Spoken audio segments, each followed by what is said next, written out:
சன்னா மசாலா செய்கிறதுக்கு முதல்ல குக்கரில் தான் இன்றைக்கி செய்ய போகிறோம். சன்னா வந்து ஆல்ரெடி வேக வச்சு எடுக்கலை.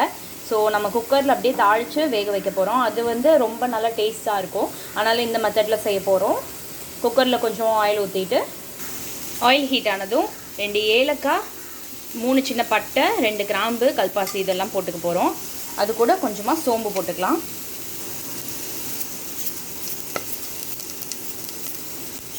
இதெல்லாம் நல்லா பொரிஞ்சதும் நான் சின்ன சின்னதாக 2 வெங்காயம், பெரிய வெங்காயம் சாப் பண்ணி வச்சுருக்கேன். அதையும் சேர்த்துக்கலாம். ஒரு பச்சை மிளகா ஒன்று கட் பண்ணி வச்சுருக்கேன். அதையும் சேர்த்துக்கலாம்.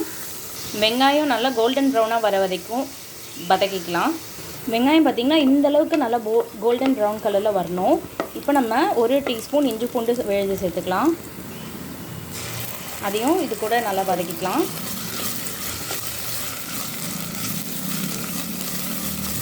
இஞ்சி பூண்டு விழுது வந்து பச்சை வாசனை போகிற அளவுக்கு நல்லா வதக்கினா போதும்.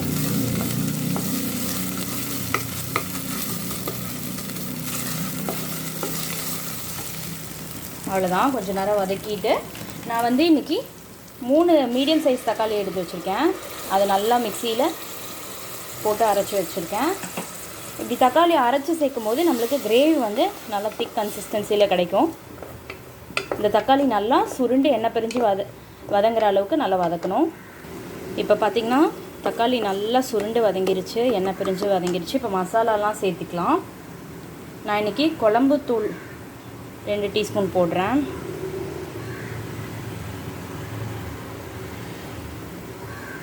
கரம் மசாலா ஒரு 1/4 டீஸ்பூன் போதும். மல்லித்தூள் ஒரு 1/2 டீஸ்பூன். மிளகாய்த்தூள் ஒரு 1/2 டீஸ்பூன். காரத்துக்கு ஏற்றப்பில் பார்த்து போட்டுக்கோங்க. ஏன்னா எங்கள் வீட்டில் எல்லோரும் காரம் கம்மியாக தான் சேர்த்துவாங்க.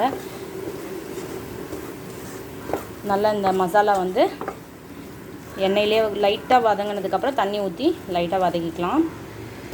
லைட்டாக தண்ணி ஊற்றி இந்த மாதிரி மசாலாவை வேக விடுங்க. இப்போ நம்ம இந்த சென்னாவுக்கு தேங்காய் வந்து அரைச்சி எடுத்துக்கலாம். அதுக்கு நான் சென்னா வந்து ஆல்ரெடி ஊற போட்டிருக்கேன் ஓவர் நைட்டு. அந்த ஊறின சென்னா தான் எடுத்து இதில் போட்டிருக்கேன். நான் 5 பாதாம் போட்டிருக்கேன். ஒரு 3 முழு முந்திரி போட்டிருக்கேன். ஒரு கொஞ்சமாக வந்து தேங்காய் போட்டிருக்கேன். இது எல்லாத்தையும் நல்லா தண்ணி விட்டு மையாக அரைச்சிக்கலாம்.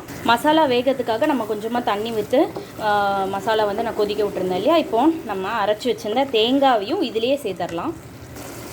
ஒரு 4 டீஸ்பூன் அளவுக்கு நான் சேர்த்திருக்கேன்.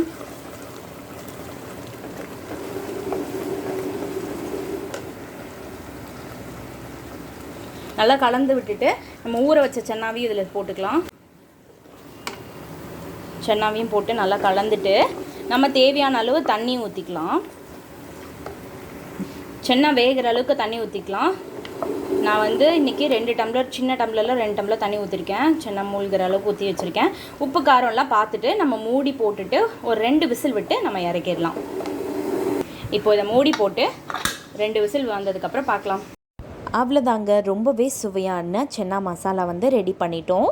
இந்த சென்னா மசாலா வந்து நீங்கள் சப்பாத்திக்கு இல்லை பூரிக்கு எதுக்குனாலும் ஒரு ஏற்ற சைட் டிஷ்ஷாக இருக்கும். இந்த மசாலாவை மறக்காமல் உங்கள் வீட்டில் ட்ரை பண்ணி பாருங்கள். இந்த மசாலா உங்களுக்கு பிடிச்சிருந்துன்னா லைக் பண்ணுங்கள், ஷேர் பண்ணுங்கள், கமெண்ட் பண்ணுங்கள். மறக்காமல் இந்த ரெசிபி உங்கள் வீட்டில் ட்ரை பண்ணி பார்த்துட்டு எப்படி வந்திருந்தது அப்படின்றத கமெண்ட் செக்ஷனில் பிங்க் பண்ணுங்கள். ஜாய் கிச்சனுக்கு இது வரைக்கும் சப்ஸ்கிரைப் பண்ணாதவங்க சப்ஸ்கிரைப் பண்ணிக்கோங்க. அப்படியே பக்கத்தில் இருக்க பெல் பட்டனை தட்டி விட்டுக்கோங்க. Thank you.